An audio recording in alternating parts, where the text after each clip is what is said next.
So, hi guys! Welcome back sa akin channel. Ito nga pala yung para sa Internet of Things lecture natin, entitled Simple Applications of Raspberry Pi. So, panoorin natin. And for the program code, here we have import r5.gpio as GPIO, and then we have here from time import sleep for setting up the time delay, and then gpio.setload, open and close parentheses, gpio.pcm, so that we can set up PCM GPIO numbering.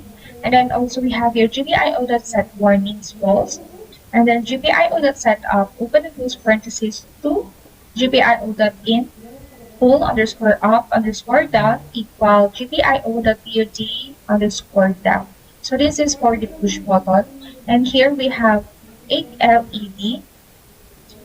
So for GPIO 5 output is for the LED 1, GPIO 6 output for LED 2, 13 for LED 3, 19 for LED 4, 26 for LED 5, 16 for LED 6, 20 for LED 7, and 21 for LED 8. And then we declare the variable count with initial value 0. Then the initial output of GPIO is 0, so when we run the program, all 8 LED will initially off.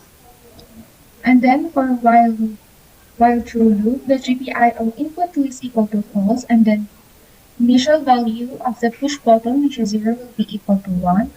Then we place here a sleep into 0.5 seconds. Then count is equal to 1. So the initial count, which is 0, will be 1.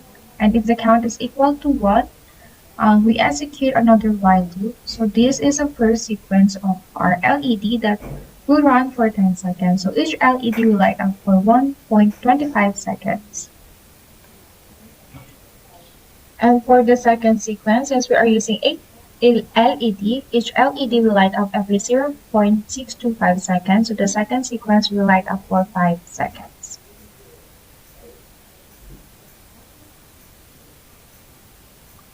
So as we can see here in the results, we can see the delay of the LED.